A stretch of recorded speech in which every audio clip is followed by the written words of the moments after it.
Thank you, thank you. I promised Ari I would take a picture of the crowd. Everybody wave. Or go on the post. Thanks. Well, we better be good. It's standing room only. Hey, we brought the crowd.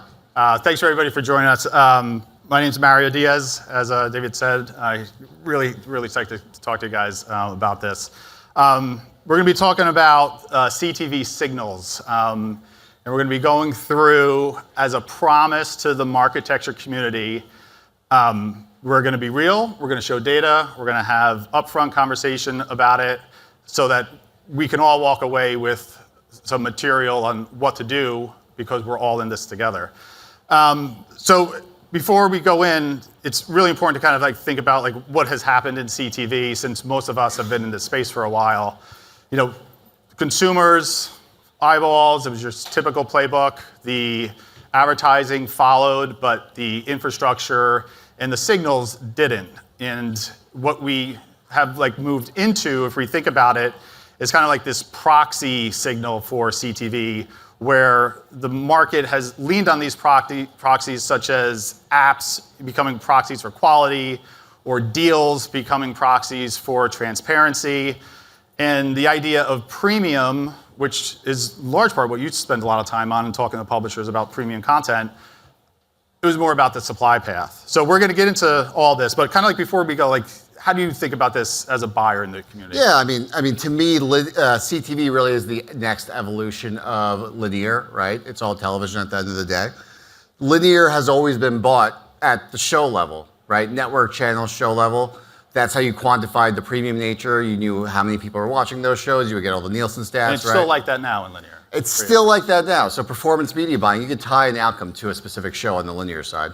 Now with CTV, right, the beauty of CTV, or what should be the beauty of it, is that you get all this rich data in real time that you should be able to decision on programmatically, right? Unfortunately, the reality of the moment really is that it's almost like we've devolved how we're buying from the linear, because you really don't get much content level data in the bid stream. So all of these signals that you're seeing up here are traditionally still available in linear right now, but it's not what's happening in CTV. Well, slowly but surely it's starting to happen, but not nearly as much as we'd like, right? Because, I mean, at the end of the day, when we plan, right, we understand what content our audiences watch, right? Then we want to go after that content.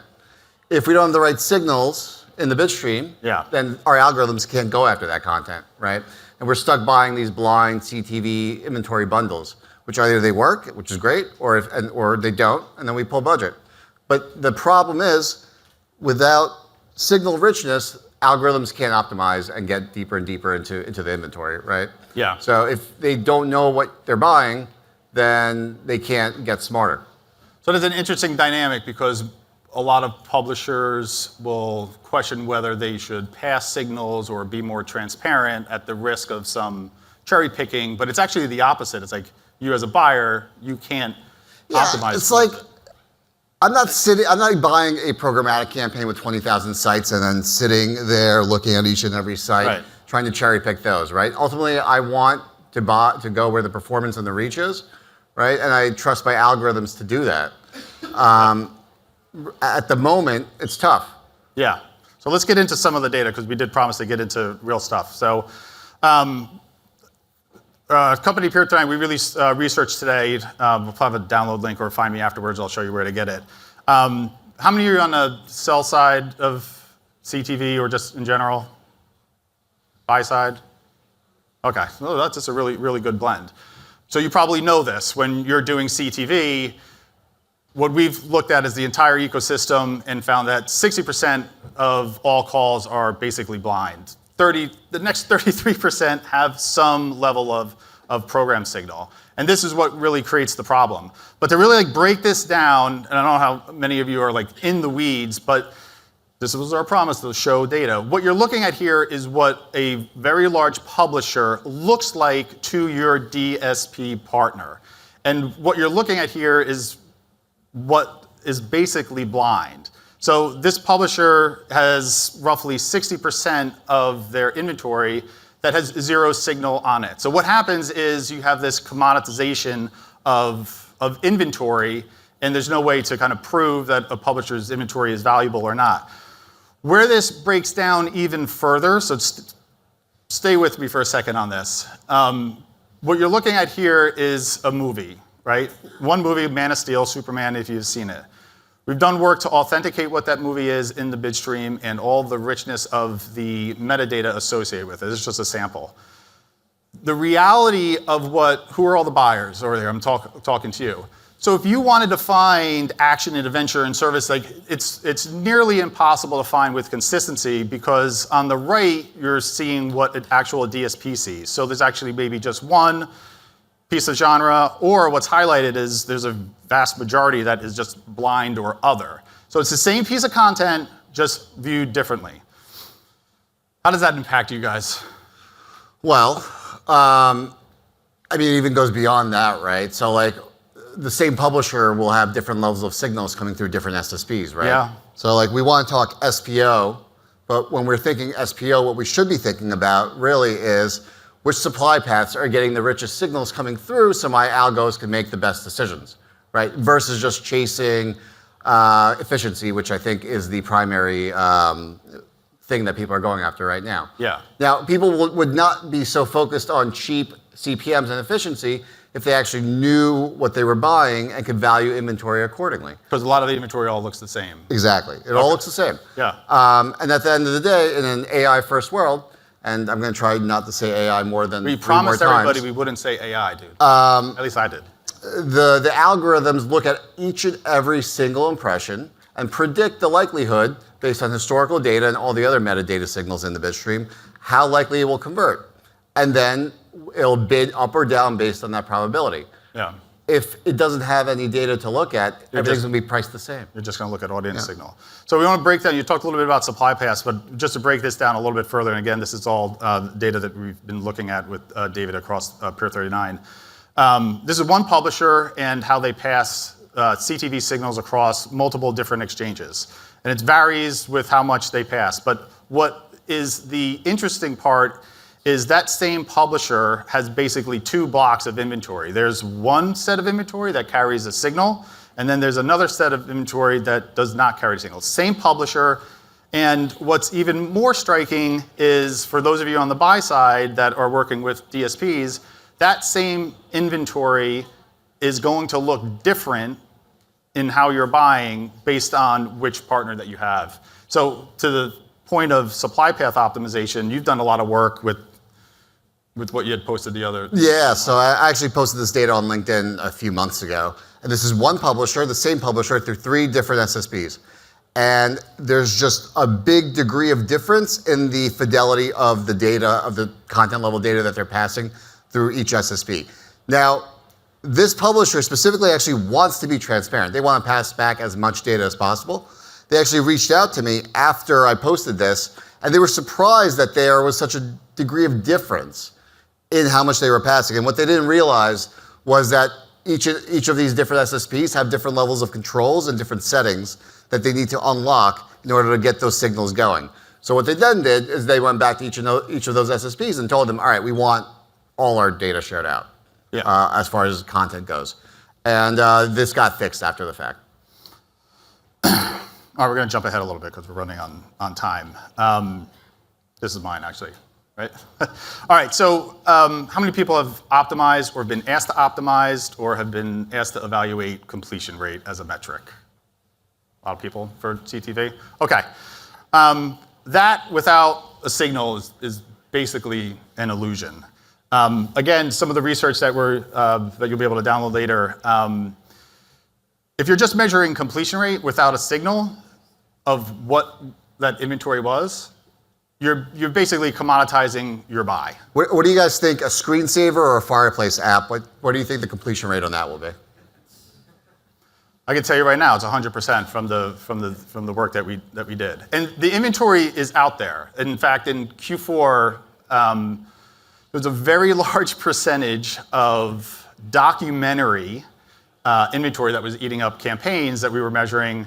And when we got into it, it was actually a mislabeling of Yule log. So pretty sure Yule log was not documentary last time I checked, but I mean, I don't know. How wood burns? How wood burns? Maybe. I don't know. But anyway, so where this actually materializes even more, and this is why it's so important to work with signals and supply paths, because there are things that are possibly eating budget or eating spend away from quality content. What you're looking at here is the last few months of traffic for what we label UGC in CTV. Yes, it's out there. What's fascinating about this is it's relatively consistent, and then a couple days it spikes. Well, because it spikes, it commoditizes the impressions, and you're running on things that you may not want. Now, maybe you're targeting UGC or what have you, but these are the types of signals that are coming into the stream and with your DSP partners that you need to pay attention to. Yeah. So you need the signals to make good decisions, right? Yeah. Especially in an outcome-first world, we want to talk about performance CTV. I truly don't believe that we'll be able to realize the full potential of CTV and actually be a performance channel unless we go fully transparent and start being able to decision off the content. The reason Meta and Google are able to drive performance at the end of the day is because they understand every single inch of real estate, and they're able to price it accordingly and predict how likely it is to convert against their clientele. So you're a buyer of both. How does YouTube and CTV compare? I mean, YouTube, you do get content level data in YouTube. That's kind of the dirty secret. We want to knock on Google, and I'm the first person to knock on Google. I love knocking on Google, but they're actually more transparent on the YouTube side of things than we currently are in the open web CTV ecosystem, which I think is a very low bar, which we should be able to meet. Yeah, but you've done a lot of work with publishers directly, right? So maybe talk a little bit about the Spectrum work that you've done. Yeah, so I know there's some people from Spectrum in the room. This was actually really exciting. So Spectrum was the first publisher to roll out 100% transparency in the bid stream on every single impression. So they're passing back full show level data on every single impression. So early on when they started doing that, we put together a case study. So we buy linear for our clients, so we know what shows work really well on linear. So we built a 50 show inclusion list of the top 50 shows that we know have performed well for this brand, and created an inclusion list on CTV and bought just those shows. And that tactic was the best performing tactic on the buy. You beat out all the different adjustable targeting tactics, you beat out the lookalike targeting tactics. It was by far the best performer, and it had a higher CPM too. So better performing, higher CPM. Better performance and a higher CPM. What?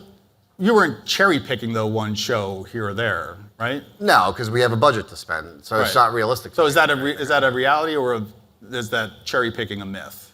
I mean, I think the incentive for media buyers is they got to spend their budget. They got to spend their budget to make their company money at the end of the day. So they're gonna pick as much inventory as they need to deliver that budget. And like one show would be a direct IO business anyway. Yes. Yeah. Yeah. Yep. All right, so where's this all heading? This is super interesting. So what you're looking at here is global traffic for program level signals.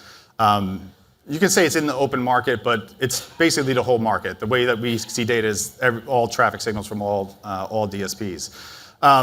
Maybe this was because of all your efforts in Q4 of asking publishers to work and work on things a little bit better on program level, but we're definitely seeing a lot of improvement. So in October of last year, there was definitely a big jump in program level signals, and we're continuing to see that. And I think one of the things that's helping is that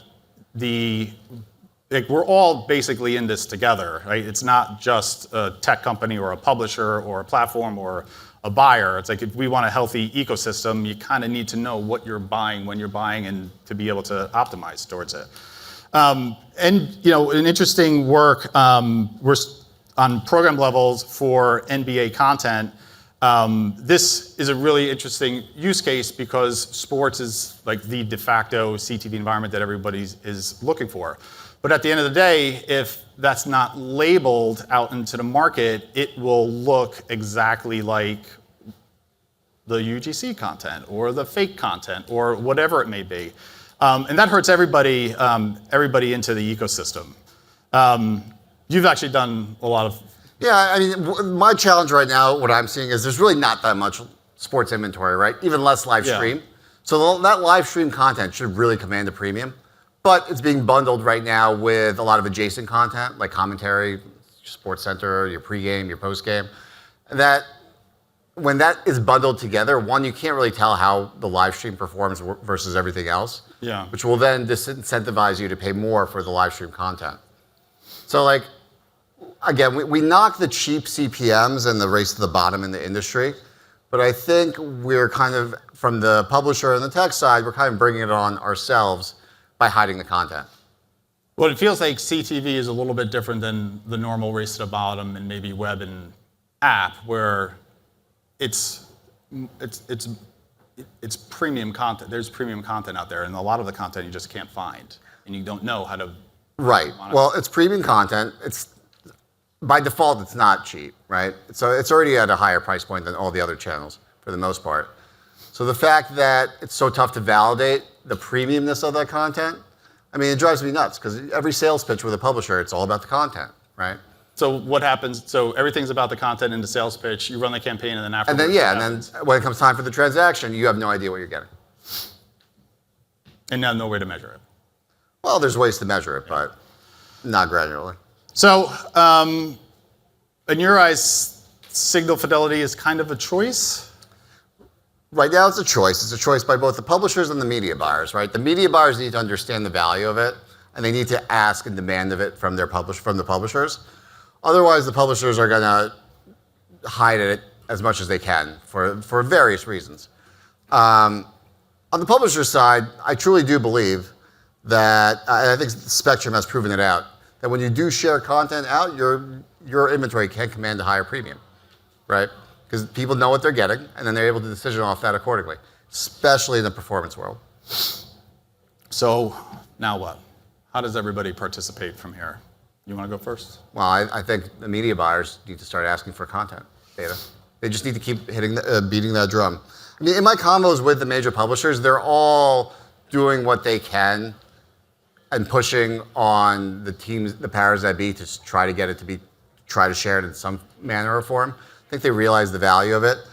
On the other hand, the one big blocker that just continues to be in our way is the VPPA. And that's a law that hasn't been updated since like the early 90s. Yeah. So like, I know the IAB, the Tech Lab, like all the industry groups, the VAB, like maybe we should all come together and ask for some clarification on the VPPA and get that updated, because it's a law that applies to cassette rentals that has kind of been retrofitted for digital. And I think that alone is kind of a big reason why we're being held back right now. Yeah. So we had an internal bet as to whether we would finish all of our content in time. The marketing team from my company is not here, but they owe me a lot of money on that. We have 2 minutes for questions. That's maybe one.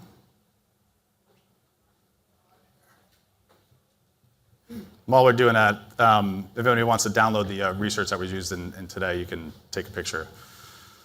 Ben Lewis, Pontiac Intelligence. So you mentioned that different DSPs see the metadata differently. Are some more transparent than others? Yeah. It's, it's kind of just a fact, right? So one publisher so you have a publisher that sends various signals out with each bid call. That may go to one exchange a little bit differently than another exchange. And then where it gets a little bit complicated is on the DSP side. Some are taking all the signal and making it actionable. Some are not. Kind of depends on where they are in. Well, yeah, it's as simple as some DSPs just don't have the reporting fields built into their out-of-the-box reporting to surface those signals. If within the log files, they'll exist, but a lot of media buyers don't have the capability to pull those log files. Yeah, and there's two parts of it. There's one part which is like the activation side of like, can you action off of it, and then there's the reporting side. And those are most of the times on platforms, those are two different products. I will say Pontiac does a great job at sharing content. We got one more. So you told us what the problem is, aside from legislation. You've talked about the problem. Aside from legislation, what can we do about it? Why are you guys on the stage? Well, So like Amazon, right? Amazon shares full show level data for Prime Video in Amazon DSP at an aggregate level, right? So the VPPA, the problem is when you link the show down to an individual identifier on an impression. But there's nothing wrong with providing aggregate reporting because that can't be, you can't identify people by that. And if Amazon now is doing that in real time within their DSP, then I think everyone can do that because they're the most privacy conscious company of them all. Just to add on to that, if you're on the buy side, it's a commitment to using this type of signal in the workflow that you have. Ask questions about who provides the most of it and the reporting piece of it, and start to build the practice around it, because I'd say probably 90% of stuff in CTV outside of direct buys is some geoed audience, Z4 scoring on all the different inventory that looks blind, and you're just looking at audience scoring. So that's number one. If you're on the pub side, evaluate your partners that are passing in authentication services and metadata companies, and get over the myth. You're signaling to the market a signal that people like David multiplied by 10,000 can use for optimizations and to push more spend to your supply. And if you do an SPO, then you should start looking at how much signal per publisher is coming through their different supply paths. Yeah. Especially in CTV, most publishers use maybe 2 to 3 primary SSPs. So it's really not too much work to look at it. You just got to do the work. Amazing. Thank you, guys. Thanks, everybody. David Nyurenberg, Mario Diez.